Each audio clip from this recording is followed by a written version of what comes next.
Bon, oui, on est en direct. Allô, allô, comment vas-tu, Marie-Pierre? Bonjour Laetitia, ça va très bien et toi? Super bien. Hey, je suis super contente Génial. de te recevoir aujourd'hui pour notre sujet chaud sur les impacts après le changement d'âge chez nos petits cocos. Puis, chez nous, parents, là, ça peut ce que ça Oui, fait. Hein? les Moi, impacts n'ont pas d'âge, malheureusement. Moi-même, l'impact du changement d'heure, là, tu sais, à 8h30, je me coucherais parce qu'en théorie, c'est comme si c'était 9h30. Puis à 6h, j'ai les deux grands yeux ouverts. Ah ouais, hein? Ouais, mais il est juste 6h, pas sept Mais heures. ça, c'est le fun quand tu as des enfants qui se lèvent un peu plus tard, parce que moi aussi, j'ai un peu le même problème que toi, là. C'est comme si à 7h30, il était rendu minuit. De toute façon, il fait noir dehors. On a tendance comme à interpréter qu'il est plus tard qu'il l'est. Mais le matin, moi, de me réveiller naturellement à 6h, ben, tu sais, moi, ça me donne quand même une heure que j'avais pas avant de me réveiller à 7h avec Jacob. Fait que, bref, tu sais, c'est vraiment, c'est des pour et des contre dans toutes les situations, mais oui, effectivement, les impacts peuvent être quand même importants. Les effets collatéraux de ce changement-là peuvent être importants. Là, on parle du sommeil de l'enfant parce que c'est la spécialité bedaine urbaine, mais il y a des impacts sur les humains, peu importe leur âge. Hein. Peu importe leur âge, là, faut Exactement. Puis peu du... importe leurs habitudes de sommeil aussi. Là, moi, je calcule que Ouais, j'ai quand même des habitudes de sommeil béton, puis effectivement, ça m'impacte quand même. oui. Aujourd'hui, on va aller voir ça un petit peu plus avec nos cocos. J'avais envie qu'on parle justement Yes. un petit peu de l'impact du changement d'heure, la routine du dodo, mais plus les deux grands là, pièges à identifier pour nous, les parents, puis Oui. identifier pour nos cocos.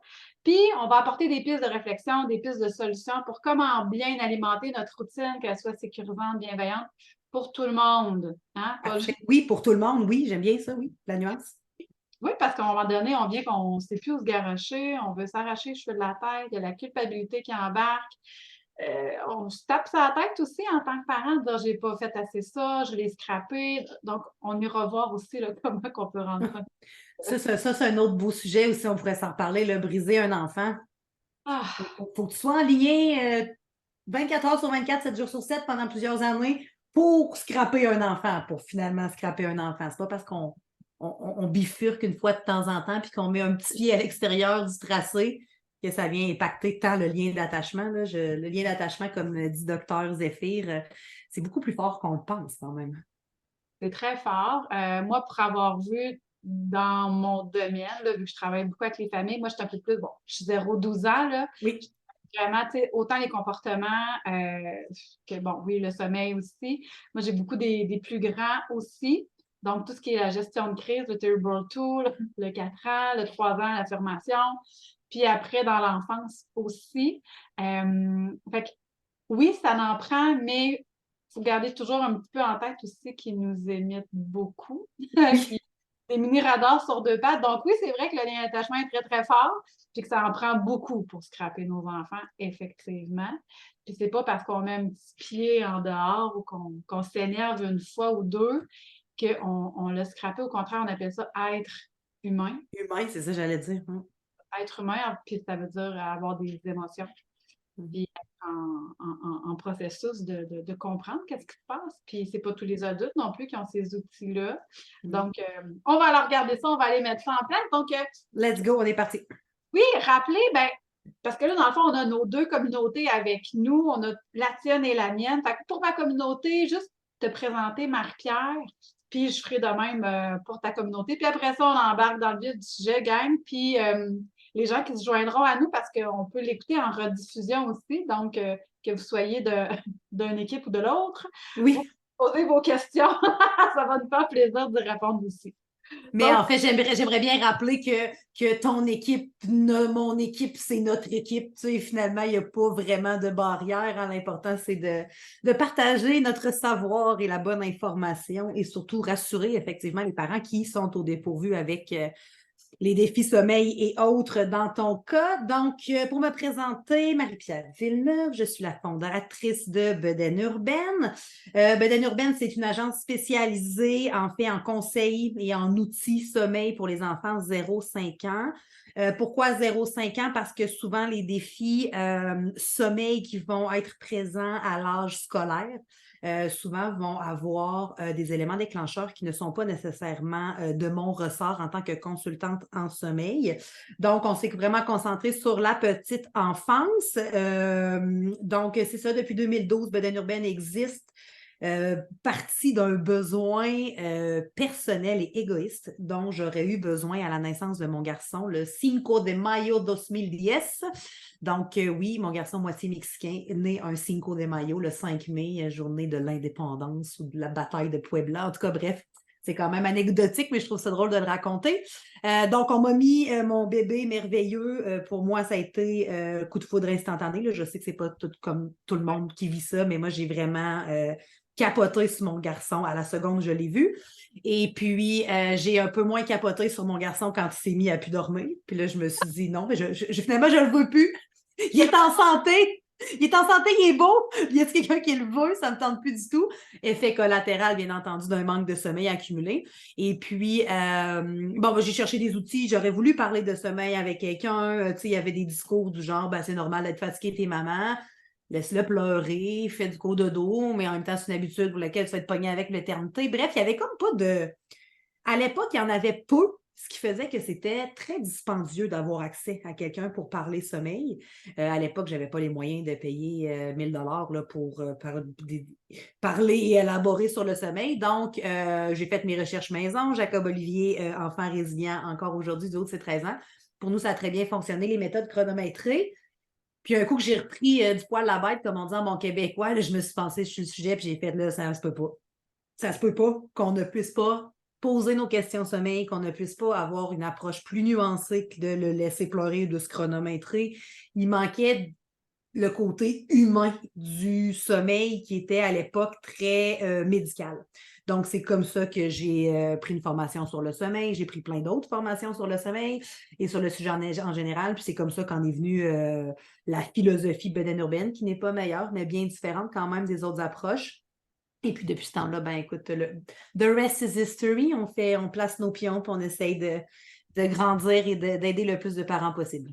Tellement. C'est tellement une belle mission en plus parce que c'est vrai ce que tu dis, tu sais, quand on est en manque de sommeil, oui, tu sais, il manquait le côté humain. Puis c'est ça aussi, je pense que les mamans et les papas recherchent, c'est d'avoir quelqu'un de confiance avec qui pouvoir entrer en relation puis pour pouvoir nommer, tu sais, tout ce qu'ils vivent, les défis, autant les réussites que les défis, puis c'est souvent, parfois plus les défis, mais on est là souvent pour les ramener, pour dire, voici les belles réussites que tu as atteintes jusqu'à maintenant, là, puis c'est important. Oui. Puis quand tu es fatigué, tu ne les vois pas, les réussites, tu vois juste ce qui reste à faire. Un peu comme quelqu'un qui veut perdre du poids, qui voudrait perdre 20 kilos, qui en a déjà perdu 15, mais qui focus sur le 5 restant. Ça prend quelqu'un pour te rappeler que tu en as déjà perdu 15. Tu sais. Puis non, puis la relation d'aide, je pense que c'est important, particulièrement dans notre société où on a beaucoup accès à beaucoup d'informations. Puis il y a une grande polarisation qui s'est installée dans le monde du sommeil aussi. Là. C'est comme si pour ou contre. Là. Moi, je déteste ça parce que je l'ai dit d'entrée de jeu, on est tous ensemble dans le même bateau. Là. Fait que, c'est important de, oui, reconnaître l'information, de s'informer intelligemment, mais de rappeler aux parents qu'au final, à 3 heures du matin, c'est lui qui gère tout ça. Fait que, c'est important que ce qu'il met en action, ça lui ressemble à lui. Fait que oui, effectivement, moi, je dis tout le temps que j'ai le plus beau métier au monde, mais écoute, c'est très prétentieux de le dire, mais c'est vrai. J'adore vraiment mon travail, puis je me verrais honnêtement pas faire d'autres choses aujourd'hui. C'est parce qu'on est passionné. C'est Oui. une passion, là. Pour qu'on soit là, parce qu'on va se le dire, c'est pas facile à tous les jours non plus, de faire nos métiers. Non. Puis monter les entreprises, on va se le dire. Mais il faut réellement être passionné par notre métier, par les enfants, par les familles, pour continuer à aller chercher des formations, pour toujours se nourrir aussi, pour pouvoir nourrir nos familles aussi avec toute la bienveillance puis l'amour qu'on a derrière ça. Donc, je te lève mon chapeau, Marie-Pierre. Mais ça prend, j'ai goût de te faire la blague parce qu'on en parlait avant de se connecter, ça prend aussi des Karine Bélanger qui gèrent d'autres choses pendant que nous autres, on fait ce qu'on fait de mieux. Oh que oui! Un gros love pour Karine parce que, effectivement. Donc, de mon côté, Laetitia Adam, donc je suis coach familiale, hypnologue, spécialisée avec les 0-12 ans. Je travaille, oui, beaucoup avec les familles, mais je travaille aussi avec les intervenants, donc tout ce qui est éducateur, éducatrice, éducateurs spécialisés, les enseignants, enseignantes aussi en milieu scolaire, donc tant la petite enfance que les milieux scolaires, j'ai travaillé de pair avec eux. Je suis allée me former là, en plein de choses, autant sur, oui, le sommeil, le cerveau, la neuroscience, la PNL, programme neurolinguistique, pour vraiment bien connaître l'humain puis la personne avec qui j'ai devant moi, avec qui je parle. Oui. Autant sur le stress, l'anxiété, la gestion des émotions, tout ce qui est certains troubles spécifiques, là, TDAH, troubles syndrome de Gilles-Latourette, l'opposition, le TSA. Donc, j'en ai vraiment plusieurs, là, plusieurs spécificités que j'aime aller travailler avec les familles pour les aider au meilleur des outils que j'ai à leur offrir. Donc, je ne suis pas psychologue, mais toutefois, j'ai quand même plusieurs bagages. Donc, quand ça demande vraiment une psychothérapie ou qu'on aille plus loin là, au niveau du cerveau, qu'il y ait des traumatismes ou des traumas, ben, je réfère vraiment au Oui, psychologue, c'est important. effectivement. À chacun son métier, quoi. Oui, c'est ça. Moi, une fois que le diagnostic est tombé, ben là, je peux aider la famille à mettre des stratégies en place, des outils pour les guider, C'est pour ça. faciliter leur quotidien, que ça soit moins lourd aussi. Puis au travers de ça, ben, je monte des formations parents-enfants aussi sur divers thèmes, autant sur le stress, développer son super toi qui vient plus toucher avec l'hypnose pour travailler plusieurs comportements, que ce soit des peurs, que ce soit le stress, que ce soit, par exemple, la peur d'aller chez le dentiste, la peur des aiguilles, etc. Ça, on va venir de travailler avec ça. Puis, je suis enseignante aussi au CNDF en éducation à l'enfance, donc je forme les éducateurs et éducatrices du Québec. Donc, La question est, est-ce que tu as le temps de dormir, toi, Laetitia, avec tout ça? oui, oui. Ben, heureusement, maintenant, j'ai 2 ados. Oui, c'est ça, ça aide. Hein. Notre rôle change, exactement. C'est pas moins prenant, mais c'est vraiment tellement différent Oui. qu'effectivement, ça nous libère quand même beaucoup de temps. Ça nous libère du temps. En fait, le temps, il est séparé différemment parce que là, il faut être plus... c'est dans l'écoute, la proximité, mais Exact. on est là, mais on n'est pas là parce qu'on veut leur laisser de l'autonomie, de la liberté. On veut qu'ils puissent faire leurs propres erreurs aussi, puis c'est correct, il faut qu'ils puissent se tromper. Moi, je ne suis pas la maman qui est vraiment au-devant. Non, moi, ben, tu vas en faire des erreurs, puis c'est correct, plante-toi. Ben, je te le souhaite de faire des erreurs parce que c'est là le moment pour les faire. Tu sais, je veux dire, il faut apprendre. Puis oui, effectivement, sans nécessairement les pousser dans la gueule du loup non plus, là, mais tu sais, je veux dire, effectivement, moi, c'est ça. Mais tu sais, moi, je suis bien d'accord avec toi que notre rôle est plus de mentorer, je pense. Moi, je pense que c'est ça. Après ça, teste-le. Ça ne fonctionne pas. Ben écoute, regarde, on va prendre un plan d'action, puis on va Mais s'assurer qu'on comprend puis qu'on apprend de ça aussi. effectivement. Donc, voilà, avec mes 2 beaux ados. Fait que sinon, ben, je me couche généralement quand même tôt, 9h30, pas mal couché. C'est une blague parce que tu fais tellement d'affaires en même temps que je me suis dit, mon Dieu, adore-tu pendant ce temps-là. C'est le genre de blague que je fais avec Bedaine Urbaine, là, étant moi aussi une passionnée du sommeil. J'aimerais ça que tout le monde dorme bien, c'est important. Tellement. Ben, puis, tu sais, c'est la première chose qui est vraiment primordiale dans la vie, c'est dormir.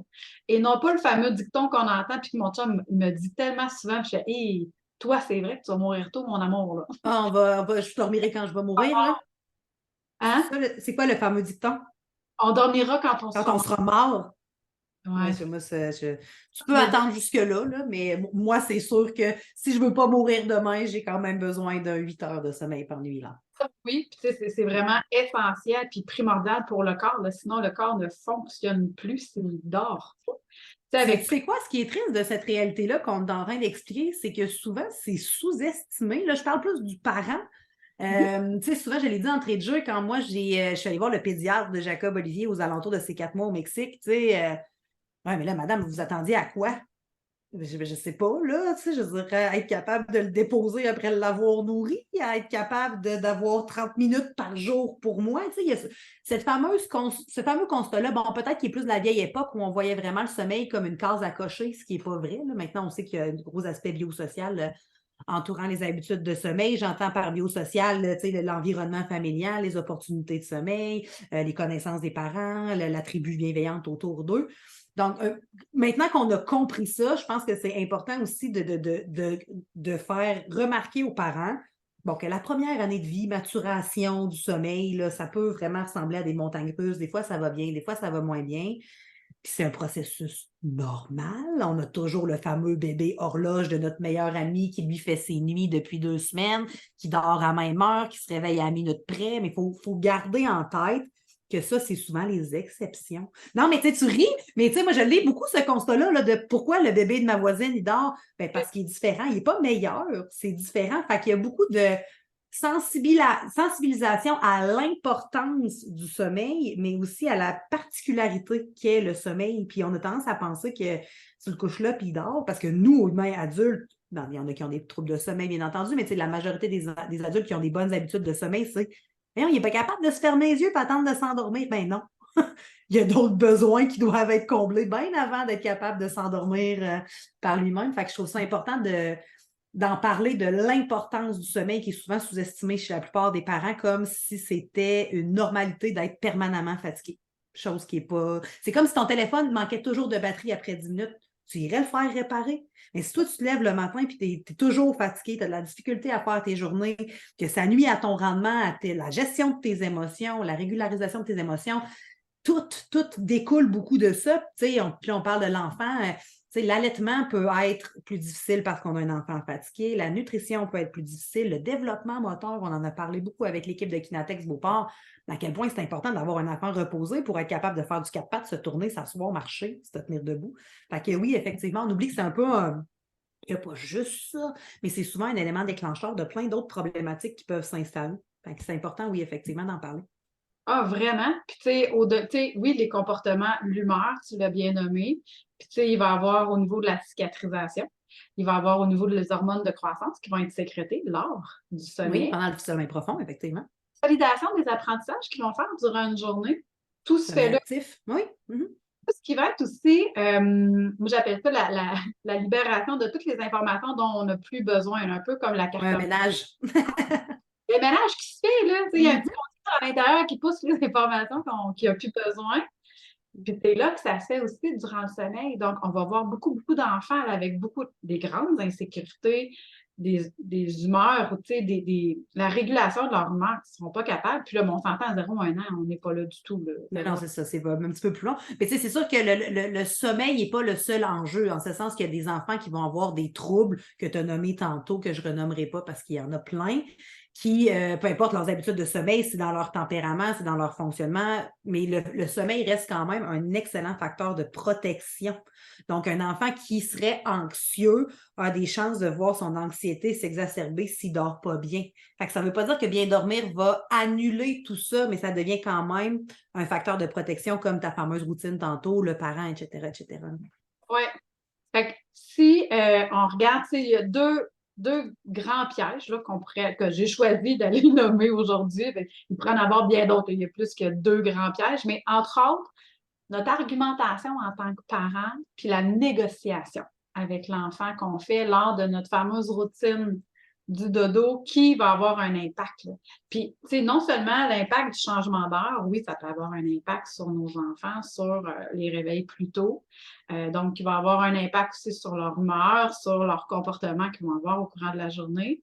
Mais l'argumentation qu'on va faire avec eux dans notre fameuse routine, ou même juste le matin quand ils vont se lever, le simple fait d'argumenter sur, ben non, là, tu t'es réveillé beaucoup trop tôt, il faut que tu restes dans ton lit. Puis là, on met des argumentations, on explique de long en large le pourquoi du comment c'est bénéfique de rester dans son lit puis de rester couché jusqu'à quelle heure, parce que le soleil n'est pas arrivé. Mais tu vois, moi, là, cette partie-là, moi, j'appelle ça le soir, j'appelle ça l'élimination des variables dodo là, dans notre verbatim bien particulier chez Beden Urbaine, de s'assurer que le réservoir affectif de l'enfant est rempli, mais de s'assurer que toutes les demandes possibles et inimaginables, et moi, mon garçon, c'était de l'eau fraîche et son oreiller trop chaude, soient répondues avant même que je tente de quitter la chambre. En fait, c'est mon rôle en tant que parent de commencer la routine peut-être un petit peu plus tôt si besoin est, mais de m'assurer que Les bisous, t'en veux-tu encore? T'en as-tu eu assez? Parce que là, tantôt, ça va être demain. Si tu m'appelles pour un bisou, c'est possible que je te dise, je vais t'en donner un demain. Est-ce que t'en veux un dernier avant que je quitte? Est-ce que t'en veux un dernier? Est-ce que tu veux un câlin? Un câlin, oui. Est-ce qu'il était assez long? Est-ce qu'il était satisfaisant? Tes oreillers sont-ils bien placés? Tes toutous sont-ils dans le bon ordre? Ton eau est assez fraîche? Est-ce accessible? Fait qu'il y a une préparation pour éviter justement cette argumentation-là qui devient un petit peu irritante au fil du temps pour le parent qui a sa journée dans le corps, qui rêve de trouver le fameux interrupteur on-off. S'il y a quelqu'un dans nos communautés qui le trouve, prière de nous passer le mot, tous les parents du monde entier cherchent ce fameux interrupteur-là. Donc, moi, je pense que quand on a compris que cette argumentation-là faisait partie du rôle d'un enfant, parce que l'enfant, il ne fait pas ça pour faire suer le parent. Il fait ça parce qu'il ne voudrait jamais se séparer de son parent. Donc, quand on comprend le pourquoi l'argumentation, quand on prend le temps d'avoir une période programmée dans notre horaire de parents pour jouer à l'argumentation, déjà là. Puis l'autre chose, c'est que un enfant qui est fatigué, ben là, puis même je pourrais prendre mon exemple à moi, quand moi je suis fatiguée et que tu tentes de m'expliquer quelque chose que je ne comprends pas ou qui n'est pas pour moi de nature très innée, c'est possible que je te dise, Laetitia, regarde, écoute, on s'en reparlera demain parce que là, je ne comprends plus, effet collatéral de la fatigue. Donc, de vouloir expliquer à un enfant que là, il va s'endormir seul, que je ne vais pas être très loin, blablabla, bla, bla, 10 minutes avant le coucher, là, l'enfant, il ne comprend plus rien. Fait que c'est important d'avoir ces discussions-là au réveil, en allant le chercher à la garderie, dans des moments où l'enfant est propice à recevoir l'information pour, bon, pas parce qu'il t'écoute puis qu'il t'entend, qu'il comprend et qu'il le fait, mais quand même, tu as beaucoup plus de chances d'aller chercher un niveau de collaboration quand l'enfant est réceptif, je trouve, à recevoir cette information-là plutôt que 10 minutes avant de te coucher. Quand l'enfant est putain réceptif, puis moi, en tant que parent, ben, je ne suis plus nécessairement tant au top de mon niveau de patience parce que mon quotidien fait qu'à la fin de la journée, moi aussi, j'ai besoin de me reposer. Tu sais. Oui, puis tu sais, la longueur, elle va être importante aussi. Là, tu sais, là, les toutous, tout dans. Tu sais, à un moment donné, c'est assez. Là, moi, en travaillant beaucoup avec mes belles familles d'amour, là, que j'aime de tout mon cœur, mais je leur dis, là, c'est parce que ça fait 45 minutes. Ça fait une heure. C'est parce qu'à un moment donné, l'argumentation, il faut qu'elle finisse un jour. Tu sais? Mais ça, c'était dépendamment de l'âge de l'enfant. Là, mettons qu'on parle de l'ordre des toutous. Là. L'enfant se couche à 19h. Bon, ben, à 18h30, on peut dire, hey, va placer tes toutous. Assure-toi qu'ils sont dans le bon ordre. C'est dépendamment de l'âge de l'enfant. On peut les rentrer on peut autonomiser ce processus-là. Si tu n'es pas capable de les placer dans le bon ordre, ben, pendant une semaine, à 6h30, 18h30, je vais monter avec toi. On va le placer dans le bon ordre. On pourrait même se faire un dessin pour être sûr qu'il soit dans. Tu sais, puis je comprends que dans le quotidien d'un parent, c'est comme je gère une garderie. Non, mais tu sais, quand ton enfant a besoin de tout ça, c'est comme déléguer. Déléguer est un art. Hein? Des fois, il y a des gens qui disent j'ai pas le temps de déléguer. Non, mais prends une semaine pour déléguer, puis après ça, tu vas voir que tu vas avoir bien plus de temps. Fait que c'est un peu ça, l'autonomie du sommeil, c'est de dire ce que mon enfant est en âge de comprendre et de faire par lui-même. C'est mon rôle en tant que parent de lui montrer comment faire, comment prendre son gobelet d'eau, de l'installer à une place où il va être capable de prendre, de gérer son toutou qui tombe au sol, de remonter de façon sécuritaire dans son lit. Tu sais, le parent, souvent en tant que parent, on a tendance à penser, puis ça c'est vrai, là, ça arrive souvent chez Beden Urbaine, ouais, mais là, il y a 3 ans, il devrait comprendre. Ben, il comprend, mais ça ne veut pas dire qu'il n'y a plus besoin d'aide. Ça ne veut pas dire qu'il n'y a pas d'outils à instaurer dans la routine pour faciliter son autonomie et sa compréhension. Fait que, tu sais, je trouve que des fois, il y a un lâcher-prise qui s'installe, peut-être parce qu'on a là, on a un deuxième membre dans la fratrie qui demande effectivement plus de temps, plus d'attention. Fait que là, on aimerait ça trouver le shortcut, mais il y a des enfants qui sont très bons avec les shortcuts. Mais tu sais, quand tu as un enfant qui a justement plus de besoins au niveau de l'encadrement, ben, c'est important de prévoir ça. Puis là, je sais qu'il y a des personnes qui m'écoutent, puis c'est comme, tu penses-tu que j'ai juste ça à faire? Non, mais c'est important de prendre le temps de bien faire pour qu'après ça, ça devienne un peu une habitude, puis qu'on n'ait plus à s'en occuper après ça des fameux toutous qui sont dans le bon ordre, tu comprends? Oui, mais tu sais, je pense qu'aussi, il faut aller vérifier c'est quoi le besoin qui est sous ça. Puis, tu sais, clairement, c'est souvent un besoin de sécurité qui est à combler ou une séquence qui n'est pas bien comprise, tout dépendamment, tu sais, quel âge on a. Parce que, tu sais, me rappelle, là, entre 2 ans et 3 ans, souvent l'ordre des choses est très, très, très importante. Mais tu sais, il y a des pictogrammes, ça existe, ça, là, des pictogrammes de routine. Ça n'a pas été inventé juste pour remplir les poches d'entrepreneurs, là. C'est que c'est vraiment des outils qui sont très utiles, tu sais.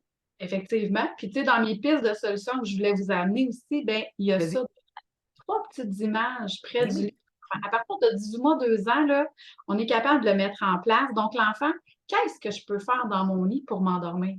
Je vous raconte une petite anecdote, là, un petit bonhomme, une famille qui m'avait appelé, ça faisait 3 ans qu'il ne dormait pas. Petit gars, il y a 3 ans, fait qu'il m'appelle, fait que je vais les rencontrer, je vais à la maison, puis là, on regarde, je vois la routine du dodo, super belle routine. Fait on arrive pour les coucher, maman arrive pour border le petit garçon, on va l'appeler Julien. Puis là, Julien, il se couche comme ça, les 2 petites mains là, croisées, comme ça, sur le dos. Tant qu'amont. Vraiment mignon. Puis là, maman dépose sa micro-doudou sur les petites mains croisées. Mais là, quand je m'endors, là, souvent je bouge, mes mains se Ben, décroisent, ouais. les mains vont en l'air, je me tourne, la doudou tombe, là. Mais on lui a jamais montré à ce petit bonhomme-là qu'est-ce qu'il pouvait faire avec sa doudou quand je me réveille la nuit, puis que là, la doudou est plus comme ça sur mes petites mains. On a mis 3 petites images. On a fait des petits jeux pendant 2, 3 jours avec lui dans son lit pour lui montrer qu'est-ce qu'il pouvait faire. Puis là, je me réveille. Oh, hey, ma doudou! OK, oh, elle est là! Moi, je la prends, je peux la coller. Donc, on a pris 3 images de lui. Qu'est-ce qu'il pouvait faire avec sa doudou lorsqu'il se réveille puis qu'elle n'est plus sur ses mains? Ben, ça a pris 48 heures, c'était réglé. Là, je parle d'un exemple qui est quand même facile parce que là, moi, j'arrive puis je vois le processus. Là, c'était pas un besoin vraiment de sécurité ou d'insécurité. Oui et non. En fait, c'est que là, l'enfant ne savait pas quoi faire lorsqu'il perdait sa doudoune sur ses mains parce que c'est toujours endormi comme ça. Donc, nécessairement, il s'est toujours réveillé puis les parents étaient fermés jusque-là. Il n'avait pas dormi, c'était 3 ans pour eux autres.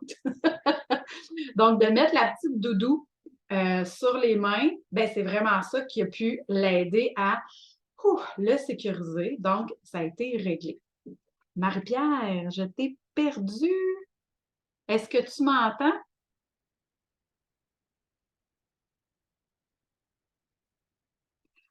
On a perdu Marie. Ne vous inquiétez pas, elle va revenir. Elle va se reconnecter avec nous. On va juste attendre qu'elle revienne.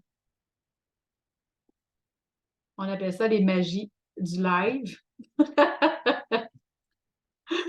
Mais c'est vraiment super important d'aller observer c'est quoi les bons besoins qui sont à répondre, puis de vraiment mettre une routine claire pour pouvoir diminuer cette fameuse argumentation-là qui fait en sorte que l'enfant perd ses repères s'il ne l'a pas. Donc, plus vous allez diminuer votre argumentation, votre négociation avec l'enfant, bien, mieux l'enfant va se sentir en toute sécurité, puis il va savoir exactement qu'il peut circuler librement dans son cadre en toute sécurité. Marie, je vais juste vérifier qu'elle puisse revenir avec nous.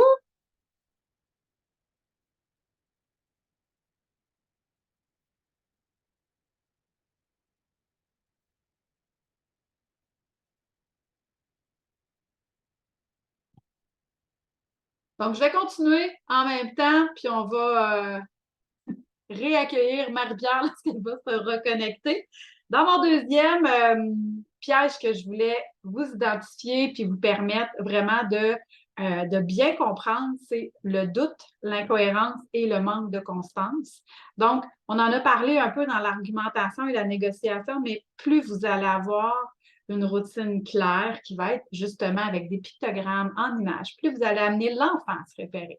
Parce que dites-vous que lorsque l'enfant vit une insécurité, vit un doute, ah, la revoici.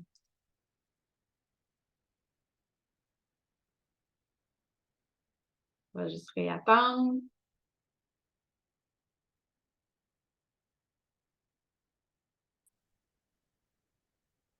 Excellent! Magie! Écoute, là, j'ai perdu le fil, mais pour tous nos auditeurs et nos auditrices, j'ai la chance d'habiter dans, moi, ce que j'appelle le paradis sur Terre, qui s'appelle la ville de Lac-Beauport. Et notre Et câbleau distributeur porte le nom du câbleau distributeur de l'arrière-pays. Donc, d'après moi, il y a encore beaucoup de rudiments, de manuels, de je sais pas trop, mais des fois, Ça arrive que ça coûte. Donc, excuse-moi, là, j'ai manqué la sécurité, la doudou, puis je trouvais ça tellement intéressant parce que, en tant que parent, quand tu as les deux pieds dedans, Oui. tu te dis, il n'y a rien qui a changé, il y a une doudou. Mais tu sais, c'est un peu notre travail à toi et moi. Justement, on a tellement vu que c'est de voir plus loin, de dire, OK, il y a une doudou, mais es-tu capable de l'utiliser? Tu sais, c'est tellement, en tant que parent, on ne peut pas penser à tout ça, c'est impossible. Puis je voudrais juste rajouter une chose. Tu sais, moi, dans mon métier de consultante en sommeil, dont je connais très bien les limites, si vraiment l'enfant a un comportement qui dénote, tu sais, parce que là, on peut être manqué de sécurité au sommeil, ça, c'est une chose. Si on est capable de voir avec des solutions, puis le parent, puis de remplir son réservoir affectif pour l'aider à s'abandonner vers le sommeil. Mais tu sais, il y a une grosse partie que moi, je ne peux pas faire. Tu sais, si l'enfant, c'est la même chose quand on le laisse à la garderie, quand il va chez ses grands-parents, tu sais, qu'il y a un défi beaucoup plus grand que juste au niveau du sommeil, bien là, effectivement, ça appartient plus à des gens comme toi. Ça n'appartient plus nécessairement dans le rôle de la consultante en sommeil de trouver des solutions. On peut le déceler, mais après ça, de trouver le mode solution de pourquoi ce manque de sécurité-là généralisé, bien là, effectivement, ce n'est pas des outils que, à moins d'avoir une psychoéducatrice qui est formée en sommeil, là, bien entendu, là, des fois, on a deux chapeaux, mais tu sais, comme une consultante en sommeil proprement dit, comme le mien, ce serait vraiment d'aider le parent à trouver d'autres ressources pour essayer de contrer cet effet-là qui peut effectivement avoir des effets bénéfiques sur le sommeil. Effectivement. Puis là, vu que tu avais quitté, Bien, excuse-moi. il n'y a pas de problème. J'ai pas quitté, hein? J'ai pas quitté. J'ai été déconnectée, malgré moi. J'étais tannée, je suis partie. Là, figé, ben ah ouais, dehors. Oui, c'est ça. Oh là là, excuse-moi, je suis vraiment désolée. Mais là, ça devrait bien aller. J'ai partagé la connexion de mon téléphone, donc tout devrait bien aller. Parfait. Bien, en fait, j'avais juste commencé le point 2, notre Oui. deuxième grand défi, le doute, l'incohérence, le manque de constance. Puis je disais que souvent, quand on manque justement de constance puis de cohérence dans nos interventions, notre système, on se met en mode émotion. Puis là, j'allais parler un peu du cerveau, comment il se mettait dans son mode primitif. Puis là, on avait juste trois façons de faire. Soit qu'on attaque, soit qu'on fige, soit qu'on fuit. Oui, oui. Le cerveau reptilien, là, notre poignet, qui est vraiment tous les automatismes, hein, digérer, manger, dormir, régulation de chaleur, battement de cœur, respiration, c'est ici. On va avoir notre cerveau limbique, le cerveau émotionnel, et sur le dessus, on va avoir le grand sage, là, le néocortex, avec le cortex préfrontal, qui chez nos enfants, c'est vraiment très... Très primitif. On a plein d'impulsivité, c'est action-réaction, je veux un jouet, paf, je te frappe, oui. le jouet. Je me fais, pourquoi tu le frappes? Je voulais le jouer. Je voulais le jouer. Mais c'est ça, c'est en tant que parent de leur donner d'autres outils. Mais oui, effectivement, je trouve ça intéressant ce que tu expliques. Oui, donc là, lorsqu'on se met en mode je vis une émotion, que ce soit un stress, une fatigue, de la colère, ben mon cerveau primitif envoie un message à mon cerveau limbique qui va alerter mes amygdales que wouh, ça se met en mode alerte. Donc, les amygdales dans le cerveau, ils ont à peu près le même processus que celle dans notre gorge, c'est de protéger. Donc, ils alertent notre cerveau. Notre cerveau intelligent débarque, puis notre cerveau émotionnel là, se met en mode protection. Donc, soit que je vais attaquer, donc je vais crier, je vais frapper, je vais mordre, je vais vouloir pousser, je vais confronter, je vais m'opposer. Je suis en mode attaque. Soit que je suis en mode fuite, j'allais faire le figement. Soit que je suis en mode fuite, donc je vais aller me cacher, je détourne la tête, je ne veux pas écouter, je ne suis pas là. Ou le jeu, est-ce que l'enfant qui tente de nous faire rire, est-ce que ce serait aussi dans ce... Oui, hein? Oui, dans l'attaque, là. En fait, puis tu sais, il nourrit pas en pleine face, là. Il n'y a pas encore cette capacité-là de manipulation au niveau du cerveau intelligent, là, le néocortex. Là, j'en profite pour poser une question parce que je sais que ma communauté va vouloir savoir à quel âge ça arrive, ça, les caprices? Puis la manipulation? Ça, c'est plus dans la fin de l'enfance, vers le Bon. 11 ans, là. Avant ça, ils ne sont pas capables. Ça prend vraiment... J'aurais goût de t'enregistrer, de te mettre en capsule audio, en boucle sur Instagram. Merci beaucoup. En fait, ça prend vraiment un travail des fonctions exécutives. Donc, tu sais, le même travail, l'autocontrôle, qui n'est pas là du tout à la petite enfance, là, la flexibilité mentale, puis tout ce qui est la planification, la résolution, aller chercher nos solutions, nos stratégies. bien, c'est en développement. Donc, c'est comme des petites bulles. Poup, poup, poup, poup, c'est en ébullition, là, tout simplement. Donc, puis j'ai écrit un texte là-dessus. Est-ce que votre enfant vous manipule? Pour aller voir sur mon blog, là, il me semble que c'est ça le titre. Ou est-ce que mon enfant est capable de manipuler? Parce que je l'entends beaucoup. Je Ben l'entends même oui. soit de directrice ou directeur de service de garde d'école. Votre enfant, c'est un grand manipulateur. Il y a 3 ans. Allô? Il y a 3 ans! Les manipulateurs sont parmi nous. Écoute, Ouais. j'ai une maman qui a fait appel à moi. Sa poulette, elle avait 15 mois. Elle s'est fait dire que sa poulette de 15 mois était une grande manipulatrice parce qu'elle pleurait, elle ne voulait pas se coucher. Mais ça faisait 8 éducatrices qu'elle avait en une semaine. Je ne sais pas. En Mais tout tu sais, cas, tu parles de cohérence, puis de, j'ai pas l'autre mot que t'as pris parler de cohérence et de constance. C'est ça? Constant, c'est quoi? J'aime bien ramener le parent à se conscientiser de ce qu'il demande à son enfant. Fait que moi, dans ce genre de... Là, j'ai trouvé ça très beau, ta neurobiologie. J'aimerais ça tout me souvenir de tous les mots que tu as dit parce que je trouve ça vraiment chouette de savoir comment le cerveau humain fonctionne, puis le pourquoi du comment. Mais aussi simpliste que tu rentres dans ton milieu de travail, tu n'es jamais assis à la même place, tu n'as jamais les mêmes outils, tu ne parles jamais aux mêmes collègues, tu n'as jamais les mêmes tâches. Toutes les heures de dîner sont tout le temps variables, tu ne sais jamais où tu t'en vas. C'est toujours un coup de dé dans les airs, tu ne sais jamais le genre de journée que toi, tu vas avoir. C'est un peu déstabilisant et je calcule que moi, à 38 ans, je suis quand même capable de me gérer dans les effets de surprise puis les impondérables. Mais pense-y 2 secondes. Je À serais pas capable. tous les jours, c'est différent. Non. Non, ça Ça n'a amène pas. pas de bon sens. Ça n'aurait aucun sens qu'on demande ça à un humain adulte. Et là, pourquoi, moi, le vendredi soir, finalement, la routine de dodo, j'ai le goût de botcher ça parce que, je sais pas, j'ai le goût d'écouter vendredi au dé. Ça marche pas. Ça marche pas. Puis, tu sais, il y a cette. Puis là, je rentre un peu dans un sujet délicat, mais je me permets quand même de l'aborder. Il y a cette réalité-là de la parentalité qui, je pense, est peut-être oubliée de dire, tu sais, c'est le fun d'avoir des enfants, c'est beau, c'est des preuves d'amour, c'est la continuité, mais il y a un rôle qui, je pense qu'encore une fois, les parents, on ne veut pas trop dramatiser le rôle d'un parent non plus. Là, je veux dire, il y a moyen de continuer à vivre et d'être parent, mais je pense qu'il y a des gens qui oublient que non seulement il faut avoir les bons outils, il faut prendre le temps, il faut savoir s'adapter dépendamment, parce qu'il y en a aussi du tempérament de l'enfant. Puis je mange mes mots parce que là, je suis comme passionnée de ce que je suis en train de te parler. J'en ai, moi, des fois qui arrivent chez Beden Urbaine, puis c'est le troisième de la famille, puis on ne comprend pas pourquoi lui, il ne dort pas.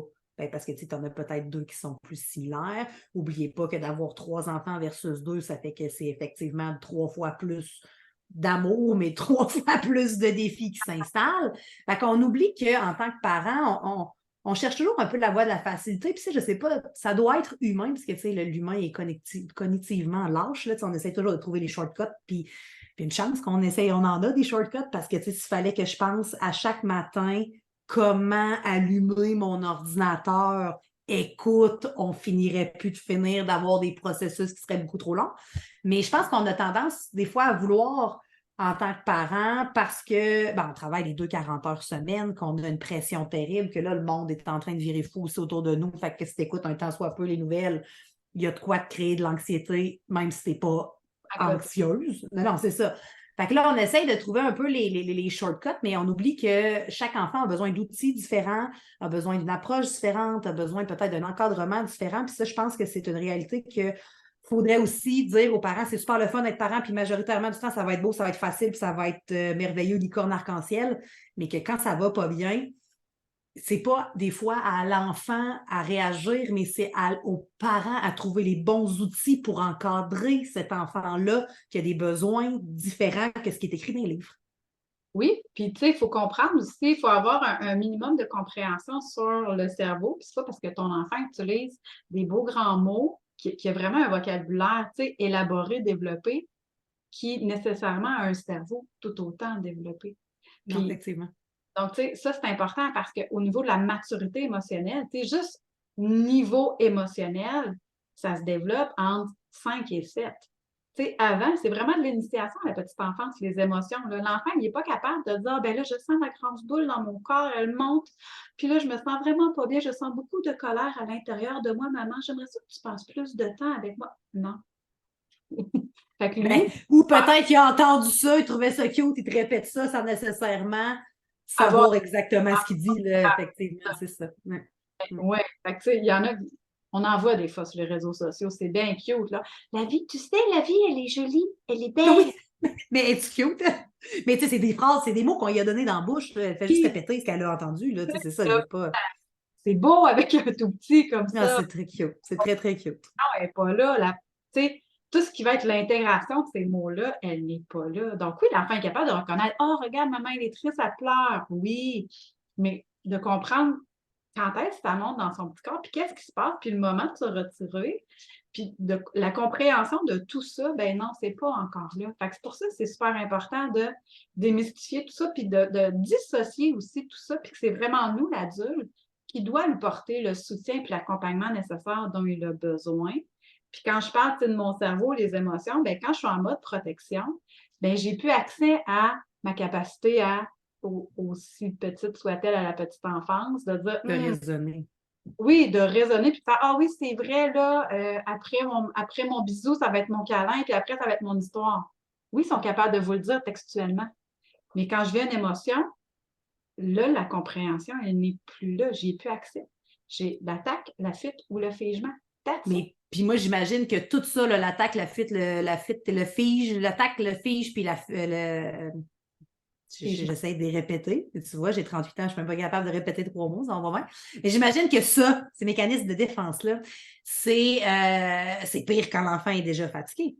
Oui, c'est ça. Plus l'enfant est fatigué, plus l'enfant tarde à se coucher, pire peuvent être ces effets-là, justement. Parce qu'en plus, ce qui arrive, c'est qu'on va tomber dans les neurones miroirs, le parent et l'enfant. Donc, l'enfant vit une émotion. Le parent, si je suis moindrement fatiguée, puis je t'aboute, puis là, je t'amène, ça fait 25 fois, je répète. De là, si ça fait 25 fois que vous répétez, arrêtez. Il y en a au moins 20 de trop, tant qu'à moi, mais bon. Bien, ça contribue à amplifier l'état. Donc, l'enfant voit Ouais, se désorganise, les neurones miroirs embarquent. Donc, les neurones miroirs, là, c'est vraiment l'effet miroir de nos émotions, nos ressentis, nos actions exact. percutées chez l'autre. Tout comme le bâillement, c'est la même chose. Ou Oui, quand on prend la cuillère pour nourrir bébé à oui, la bouche, c'est ça, les neurones miroirs. mais pourtant, les neurones miroirs ne fonctionnent pas quand tu te couches à l'horizontale et tu fermes tes yeux. On dirait que les enfants, là, les neurones miroirs, ça ne marche pas. Non, C'est parce que trop le fun. ah, t'as les yeux fermés? Dors-tu? Oui, oui, je dormais, oui.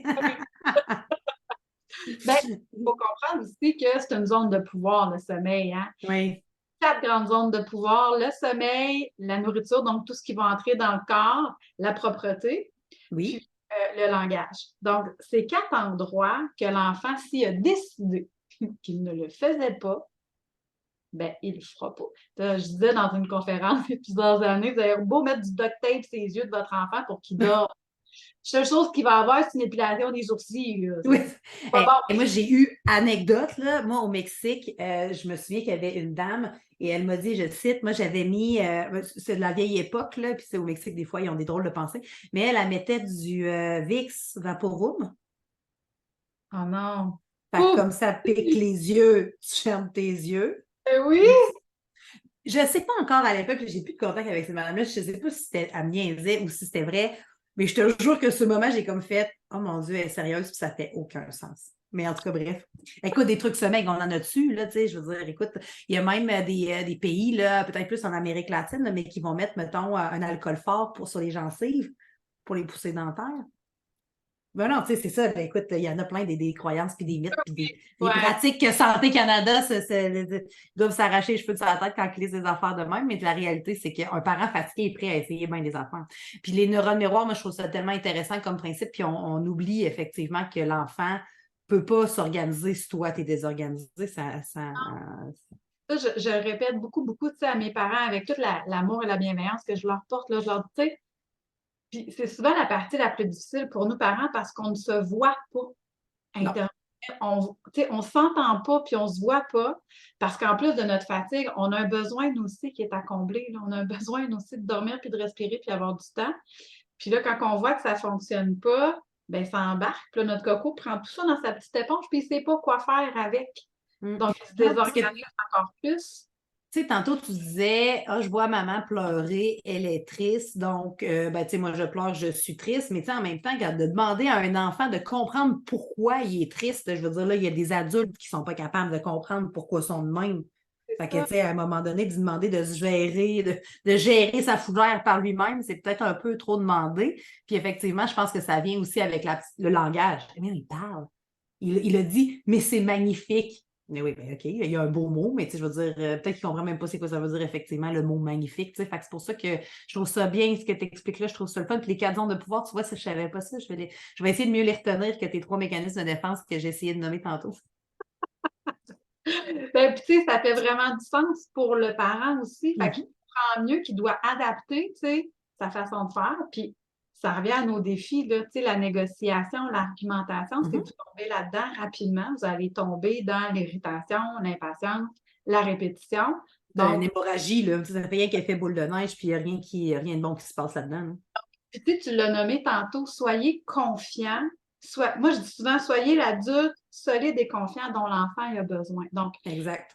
que vous allez poser une action, vous allez nommer quelque chose, assurez-vous de le faire et de le mettre en place. Mais pas 35 fois. Tu le fais une fois, puis ensuite, il faut que ça soit prévu et connu. Donc, tu sais, dans ma routine du soir, mettons que j'ai 7 étapes, bien souvent, je vais dire aux parents, la dernière étape, c'est l'enfant qui fait dodo dans son lit. C'est celle-là qu'on va mettre. Puis Oui, là, ben, parce que si ça finit pas de finir, et s'il n'y a pas de finalité, l'enfant est. pas plus quoi faire.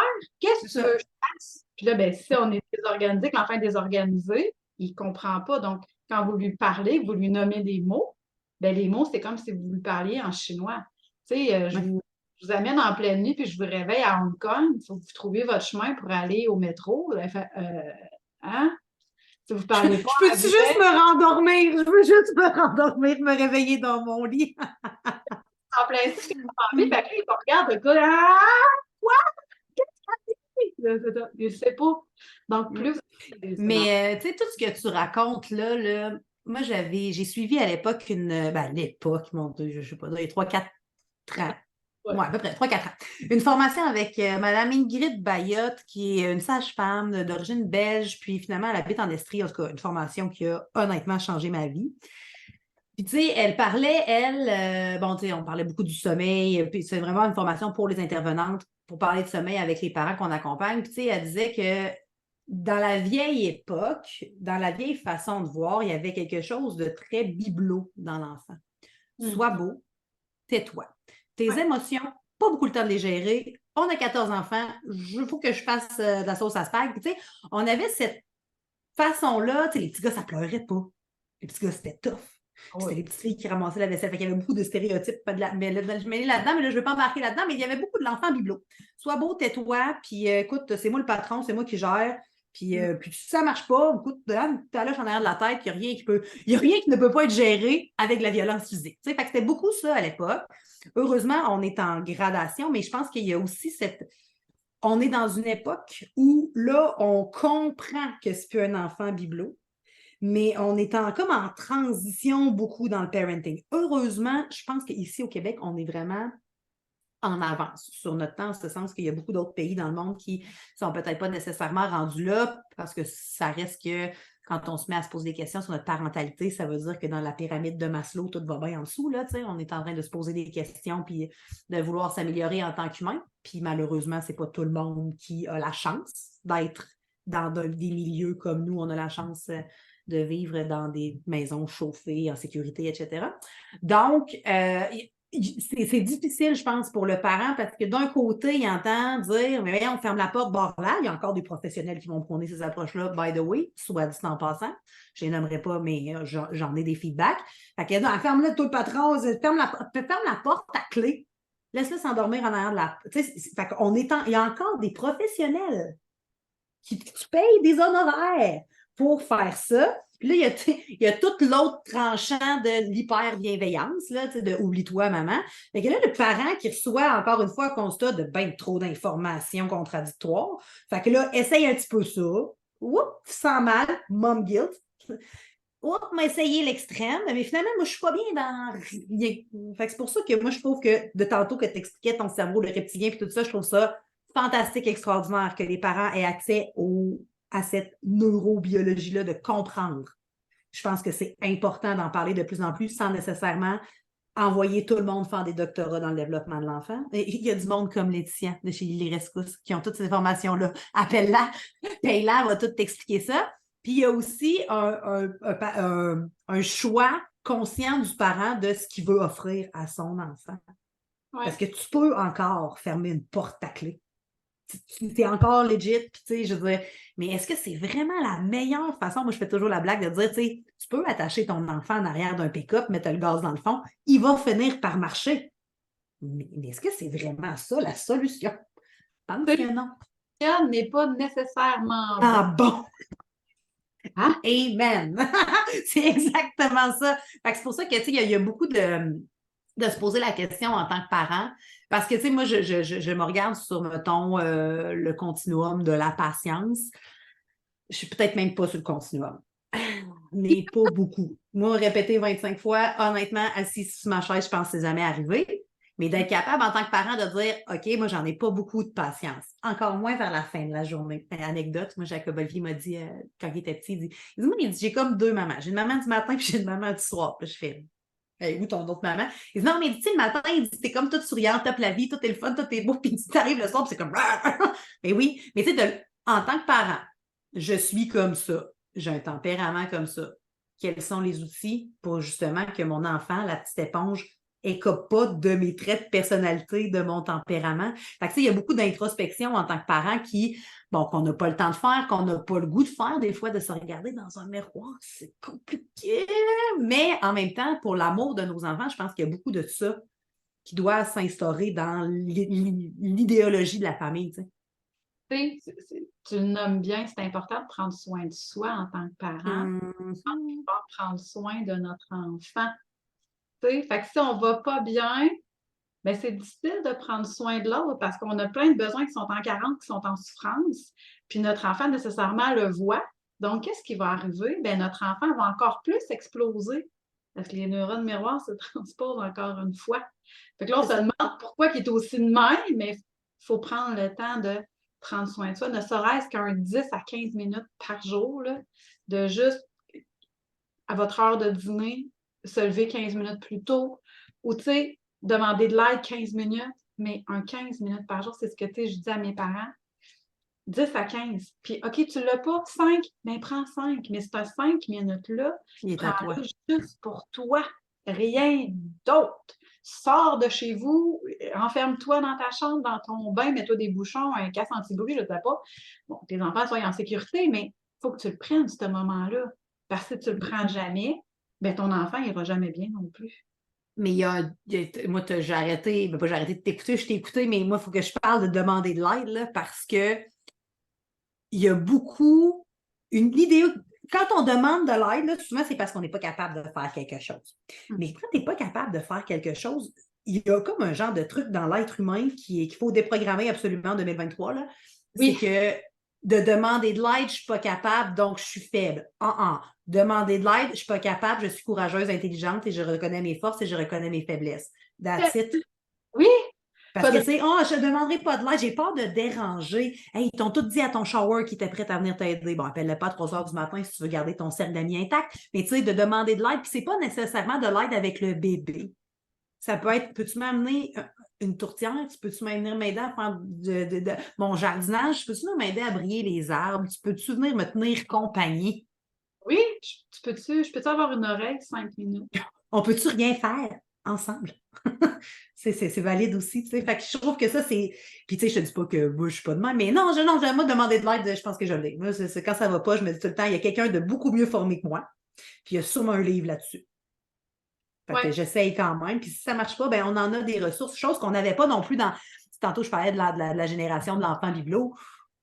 Pas beaucoup de ressources d'aide pour être parent. Tout le monde est parent.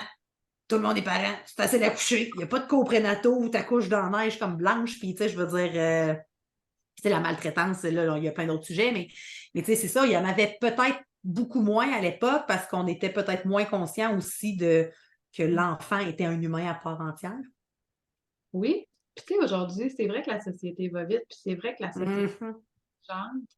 Mais à un moment donné, il faut apprendre aussi à se ramener à soi, à nous en tant que parents, puis à soi en tant que famille. Puis que, oui, peut-être que nos enfants, ils veulent essayer plein de choses. Mais dans ta vie au quotidien, là, est-ce que tu peux te permettre de faire 42 taxis en 3 jours? Puis de, tu sais, d'aller en chercher un à son truc de hockey à 5 heures le matin, puis l'autre, il est à 7 heures, puis l'autre, il est à 8 heures le soir. Tu sais, à un moment donné, il faut savoir dire non aussi. Puis vos enfants, ils vont vous remercier plus tard, même si ça vous crève le cœur. Parce qu'à un moment donné, prendre soin de soi, c'est ça aussi, c'est d'être capable de mettre des limites, mettre un non, même si c'est pas toujours facile. Là. Ouais, ben écoute, je pourrais pas être là ou non, ça sera pas possible. Parce que là, dans l'horaire de travail présentement, on pourra pas y arriver. Je serai pas le meilleur parent pour toi. Puis moi, mon but dans la vie, là, c'est de te donner tout l'amour que je peux, mais il faut que je sois bien avec moi aussi. En anglais, ils disent less is more. Tu sais, des fois, d'en faire moins, c'est ça, c'est ce qu'il faut pour. C'est pas d'ajouter des choses sur notre to-do, c'est d'en enlever. Je te donne une anecdote. On est 3 familles dans la même rue, littéralement, sur une rue où il y a 7 maisons. OK? Une petite rue. Il y a 3 maisonnées. On a des enfants. Hey, 1, 2, 3, 4. 4 enfants qui vont à la même école secondaire pour leur éviter de faire tout le tour du lac Beauport à la fin de la journée parce que ça prend quand même un bon 40 minutes supplémentaires d'autobus. Au début de l'année, là, on était 4 adultes avec 4 voitures qui prenaient 4 fois 15 minutes pour venir chercher 4 enfants. Mais là, à un moment donné, moi, je vois bien les mamans, j'y vois les autos. Là, je débarque, on est stationnés tout le monde ensemble. Là, ça ne vous tenterait pas qu'on se parte un groupe chat? Moi, je vais aller chercher le lundi, moi, je vais aller chercher le mardi. Hey, je ne peux pas le mercredi, tu peux aller les chercher. Je veux dire, là, on est en train de 4 adultes prendre du temps, la planète, gaspiller de l'essence qui coûte les 2 yeux de la tête, même plus les yeux de la tête, là, c'est les 3 yeux de la tête. Puis je trouvais ça. Puis fait qu'on oublie aussi le cerveau collectif, qu'on est tous dans le même bateau. Nous, c'est nous. Fait que, on peut-tu aussi aller cogner de moi, j'ai pas le temps d'y aller le mardi soir au hockey, mais je sais que ma meilleure amie, elle va, je veux dire, va le dropper chez ta meilleure amie une semaine sur 2. Il y a des outils aussi qu'on oublie parce qu'on justement, on ne veut pas déranger. Moi, si tu me déranges, là, je vais te le dire. Ben, excuse-moi, ça ne m'adonne pas là, mais je peux te parler jeudi. Oui, OK, jeudi, parfait. Il y a toujours moyen de. Les gens sont devenus. L'humain a besoin des autres, puis on oublie ça souvent, parce que là, on se pense bien connecté avec nos réseaux sociaux, là. C'est vrai. Mais, tu sais, je veux dire, le contact humain, puis l'entraide, puis. Moi, je dis tout le temps, la tribu, la tribu nécessaire pour élever un enfant, c'est pas ça. Ah oui, ça va être beau ça sur Pinterest, on va inventer ça. Là, ça prend un village d'élever un enfant. Non, je veux dire, il y a quelqu'un qui a pensé avant de dire ça. Là. Faut le faire en vrai, c'est pas juste en parole. Exact, c'est ça. Ça revient à ce qu'on dit tantôt, tu sais, il faut que tu sois faire dans ce que tu fais puis ce que tu dis pour créer cette sécurité-là autour du sommeil avec ton enfant. Puis, il y en a des ressources gratuites aussi. Là, on parle, moi, ça me ferait plaisir de faire partie de la tribu bienveillante niveau sommeil. Je suis certaine que toi aussi, ça te ferait plaisir. Mais il y a aussi des ressources qui nécessitent pas d'investissement monétaire. Là. Moi, je parle entre autres de mon groupe Facebook, notre groupe Facebook, les Top Moms Ensemble. C'est gratuit, tu as 15 000 membres. Moi, je paye quelqu'un Annie, pour ne pas la nommer, qui fait la vigie de s'assurer que tu peux avoir accès à des choses gratuites, des maisons de la famille, il y en a des organismes, c'est sûr, dépendamment de où tu viens, bien entendu, mais pourquoi pas, toi, juste dire « Hey, j'habite à Rimouski, le mardi matin, ça vous tenterait-tu qu'on sorte de chez nous, aller se promener en poussette? » C'est encore valide, ça, de vouloir rassembler les gens, puis on oublie que c'est encore possible. Oui, oh oui, puis ça fait tellement du bien. Mais... Puis, tu sais, après, ben, tu peux te consoler, tu peux t'entraider dans les paroles, dans les gestes. Donc, effectivement. Tu sais, je vois l'heure qui fait parce qu'on est bonnes, nous autres, pour jaser. On en a-tu une autre? On en a-tu une autre? Hein? Non, malheureusement. Il faudrait faire installer les pneus d'hiver, quoi, là. Ah, ben, j'aimerais offrir un dernier outil, Vas-y. les pressions profondes. Pour dans la routine de votre sommeil. Mon but, c'est pas d'alourdir votre routine du dodo, mais c'est de vous offrir un outil qui fonctionne réellement bien parce qu'on oublie de travailler avec le corps. En tant que parent, on travaille beaucoup avec le cerveau. Donc, on va parler, au lieu de travailler avec le corps. Le corps envoie 9 messages au cerveau, pendant que le cerveau en envoie un au corps. Au corps. OK. Fait que, tu sais, il faudrait commencer à utiliser un petit peu plus le corps que nos paroles là, pour nous aider. Donc, Humain adulte comme humain enfant? tout le monde. OK. Donc, Parce que là, je sens que tu parles de quelque chose que je connais pas du tout. Fait que là, ça se peut que j'ai des questions, mais je vais essayer de me taire. ben non, pas de problème. Fait que, tu sais, le corps, il a besoin, tu sais, tout ce qui est le sensoriel et on détecte encore plus en plus aujourd'hui parce qu'on en parle de plus en plus de l'hypersensibilité sensorielle ou de l'hyposensibilité sensorielle. Donc, on va aller travailler avec le corps. Donc, des pressions profondes, là, on va faire un massage, on va mettre la main dans la nuque et sur le front et tout le tour de la tête. Puis là, on va faire des belles pressions en prenant des belles grandes inspirations pour qu'éventuellement les neurones miroirs embarquent puis que l'enfant respire en même temps que nous. Donc, ça, on peut le faire une fois, deux fois, trois fois. Après, on va prendre le bout des doigts, puis on va faire un massage au niveau du visage. Puis là, vous pourriez demander à l'enfant, est-ce que tu veux que je pèse plus fort ou que je fasse juste des chatouilles dans ton visage? Par la suite, on va prendre de l'épaule jusqu'au bout des doigts. Puis là, on va faire des belles pressions. Puis encore une fois, on demande à l'enfant, est-ce que c'est assez fort ou tu veux que j'aille plus fort? Plus vite ou moins vite? On vient s'assurer de la disponibilité de l'enfant puis de ses ressentis aussi. Parce que certains enfants que les capteurs sensoriels sous l'épiderme là, sont vraiment très profonds. Donc, on doit faire des gros... J'avais un petit bonhomme, là. C'est pas maintenant, là, je faisais des marques de doigts sur le corps. Fait que, heureusement que les parents étaient là, ils savaient que je ne le traitais pas, là. Mais pour aller solliciter ces capteurs sensoriels, lui, il fallait que j'appuie, puis plus fort. Oui, puis là, je voyais que ça y faisait du bien. bien. Oh. Donc, ça dépend vraiment des enfants. Puis par la suite, vous allez prendre la paume de main de chaque côté de la colonne. Là, on installe l'enfant sur le ventre. Puis là, on fait des belles pressions. On ne veut pas que ça chatouille. On veut que ça apaise le système nerveux central là, qui fait tout le long de la colonne vertébrale, la moelle épinière. C'est ça qu'on veut. On veut venir apaiser le corps. C'est correct des chatouilles. Vous pouvez en faire des chatouilles, mais pas lorsqu'on veut créer la routine de dodo apaisante. Lorsqu'on veut apaiser le système nerveux central, on veut venir apaiser le corps. Donc, des belles pressions. Puis là, utilisez l'imaginaire. On fait des grosses pattes d'ours ou des grosses pattes de chat. Allez-y, là. On va J'aime faire ça. les mollets, les cuisses, jusqu'au bout des pieds. Ensuite, on va prendre les petites épaules là, ici, là, puis là, on va venir shaker un petit peu, puis on vient tout enlever. Donc, on enlève là, pour laisser place au beau rêve, laisser place à une belle nuit, peu importe, allez-y avec ce que votre enfant aime entendre.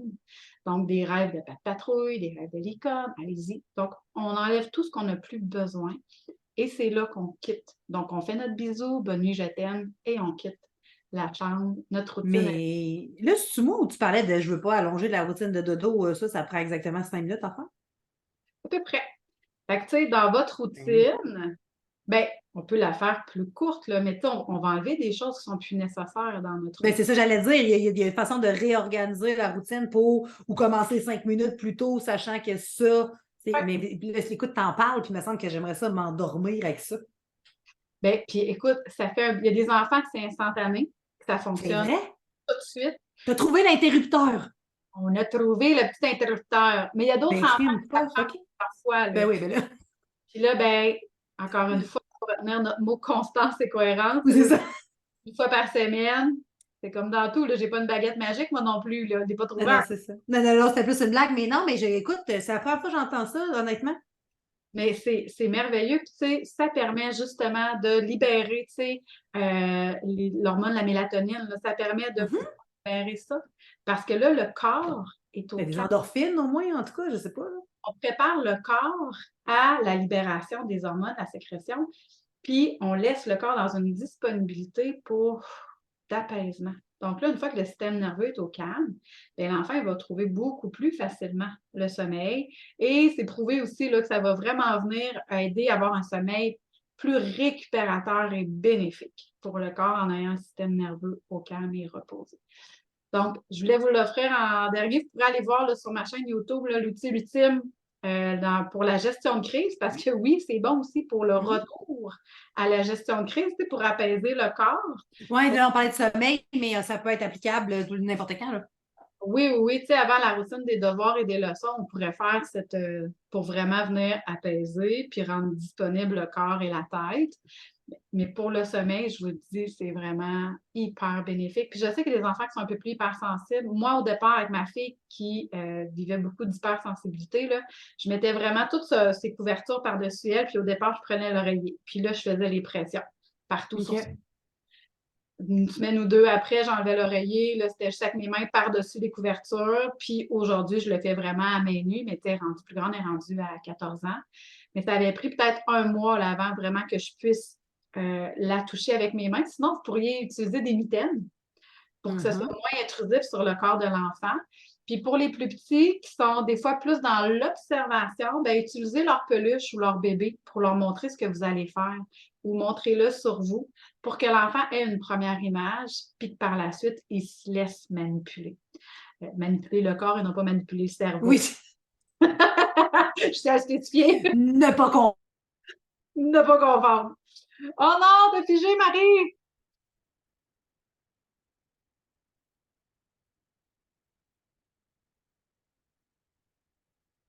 Elle va peut-être se reconnecter, se déconnecter. Donc, je voulais vraiment vous offrir cet outil-là, le garder pour la fin pour que ce soit bénéfique pour vous.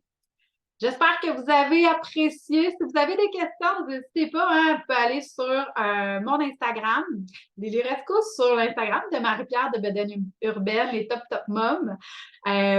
Vous pouvez nous écrire aussi à notre adresse courriel. Marie va sûrement être capable de se reconnecter avant qu'on se quitte, mais sur lrcoachingfamilial.ca, vous avez le texte que je vous ai écrit sur le cauchemar des parents, le dodo. Donc, allez voir sur mon blog. Est-ce que tu es de retour? Yes! C'est gênant. Je suis vraiment désolée. Là, non, 2 fois dans la même heure, là, je t'avoue qu'on a un nouveau record. Je suis désolée que ça tombe sur toi, ma chère Laetitia. Vraiment, vraiment, vraiment. Aucun problème. J'ai donné d'autres informations. J'ai donné où aller me rejoindre pour voir justement le texte que j'ai écrit sur le cauchemar des parents, le dodo, sur mon Oui, blog. j'adore le titre. J'adore le titre. Filiale.ca. Puis là, ben, je voulais que toi, tu puisses donner aussi tes informations. J'ai dit ton Instagram, Bedaine Urbaine, Oui, mais bedaine.urbaine. Sinon, ben, notre site internet, bedainurbaine.com. On a une page Facebook. J'en ai glissé un mot tantôt. Notre groupe de Top Top Moms ensemble sur Facebook. C'est gratuit. Partage d'informations. Oui, du sommeil, mais tu sais, les meilleures suggestions cadeaux pour un enfant d'1 an. Là, c'est sûr qu'on a beaucoup, beaucoup, beaucoup de contrôle sur les autres approches sommeil, sur les conseils de santé. On n'en veut pas, mais en tout cas, moi, je suis bien fière de la communauté qu'on s'est bâtie là-dessus. Puis sinon, ben, nous, on a une chaîne YouTube avec des vidéos. Bref, d'après moi, si tu vas dans ton moteur de recherche puis tu cherches Bedaine Urbaine, il n'y a pas grand d'autres personnes qui vont sortir à part nous autres. Fait que c'est la meilleure façon de nous rejoindre. Puis tous les chemins mènent à Rome. Là. Il y a toujours une façon de nous contacter, que ce soit par téléphone, par courriel, par message. On répond toujours le plus rapidement possible. Mais non, c'est ça. Puis tu sais, j'aimerais ça terminer par... Moi, je fais ça. J'adore mon travail, mais il y en a plein des ressources sommeil. Vous êtes quand même chanceuse, Top Top Mom, de pouvoir compter sur des ressources sommeil qui sont fiables puis qui ont des approches complètement différentes aussi de la nôtre. Fait que c'est vraiment de trouver, c'est un peu comme si chercher, j'ai goût de te dire, c'est comme de chercher un garagiste ou un psychologue, là, c'est 2 affaires complètement différentes, mais ça prend un fit, c'est de la relation d'aide. Fait qu'il faut magasiner aussi nos approches sommeil parce que c'est important que ça te rejoigne. Fait que si tu veux m'écrire pour que je te donne d'autres noms, ça me ferait même plaisir. Moi, j'ai vraiment une mission que plus aucune maman, aucun parent se sente déboussolé devant le manque de sommeil. Donc, si c'est pas Bedaine Urbaine, ça va me faire plaisir de te donner d'autres ressources parce que la mission première chez Bedaine Urbaine, c'est que tout le monde puisse favoriser d'un sommeil suffisamment agréable et important dépendamment du besoin de sommeil de la famille. Fait que tous les chemins. Mais bedainurbaine.com, vous vous trompez pas, on est là-dessus. On est même sur TikTok. hey, oui, c'est vrai, nous autres ici, les Rescos sont. Ben, je suis sur TikTok. Oui, c'est ça. Ben, je dis on parce que j'ai plusieurs personnes dans mon équipe, fait que j'aime bien parler au on parce que sachant très bien que si j'ai pas une équipe derrière moi, je n'ai pas le temps de te parler aujourd'hui parce qu'il faut que je fasse d'autres choses. Fait que j'aime bien parler au on, mais oui, c'est ça, c'est moi qui danse, c'est moi qui. C'est moi qui fais des mimes, c'est moi qui fais du lip-sync, c'est moi qui c'est moi la mascotte chez Beden Urban, ça c'est sûr et certain. Ouais, on fait deux belles mascottes, là. Ah, Hein? des belles mascottes, oh, oui, effectivement. Non, mais ça fait partie aussi du rôle. Moi, je dis toujours que j'adore les réseaux sociaux. Moi, tu sais, moi, c'est drôle, j'ai un constat hier de me dire, il y a beaucoup de gens qui, tu sais, je suis disparue pendant une semaine, ça m'a fait du bien de mettre mon iPhone de côté. Ben, moi, c'est juste que des fois, il n'y a pas de photos, puis des fois, il y en a 18 dans la journée, mais je ressens pas ce besoin de me déconnecter là parce que je ressens pas le besoin de me connecter non plus. Je le fais vraiment comme parce que j'aime vraiment ça, prendre des belles photos, partager mon quotidien inspiré. Fait que j'aime bien ça. Je serais bien gros à faire la fameuse folie des Reels, là. J'aime bien ça. Je me suis fait pogner au jeu. Ouais. Ouais. Ben moi, j'aime ça pour offrir du contenu, puis tu sais, des outils justement pour déculpabiliser, pour informer, pour tu sais, aider les parents à rendre leur quotidien beaucoup moins lourd aussi, puis faire en sorte que ça soit plus agréable, facilitant, autant pour eux que pour leur petit coco d'amour, là. Oui, Donc, parce que tu n'as pas nécessairement tout le temps de te connecter, prendre une formation de 90 minutes. Là. Des fois, top 3 de ce que tu peux essayer, ça fait du bien aussi. Là. Fait que non, effectivement, puis on les a, ces outils-là. Alors pourquoi pas d'en profiter? ben oui, hein? Donc, hey, un énorme merci, Marie. Merci à toi. Toujours un plaisir. Eh non, j'ai même appris plein d'affaires, là, les points de pression, les quatre sources de contrôle, puis les trois que je ne renomme pas. Je vais aller les noter. Je vais t'envoyer un courriel, tu vas me corriger si besoin. Puis après ça, je pourrai en parler, puis je vais même diriger les gens chez vous si ils veulent avoir plus d'informations sur ces sujets-là. Parfait, un gros, gros merci. Puis on se revoit assurément, ça c'est certain, dans un autre live ou un podcast ou peu importe. On va se retrouver. Là, où la vie nous mènera, ma chère Laetitia. Hey, ben, bonne journée à tous. Puis ceux qui l'ont écouté en rediffusion, ben, bonne écoute. Si vous avez des questions, n'hésitez pas. Les Rescos ou Beden Urban, vous allez nous trouver, c'est certain. Bonne journée. Bye. Merci à toi.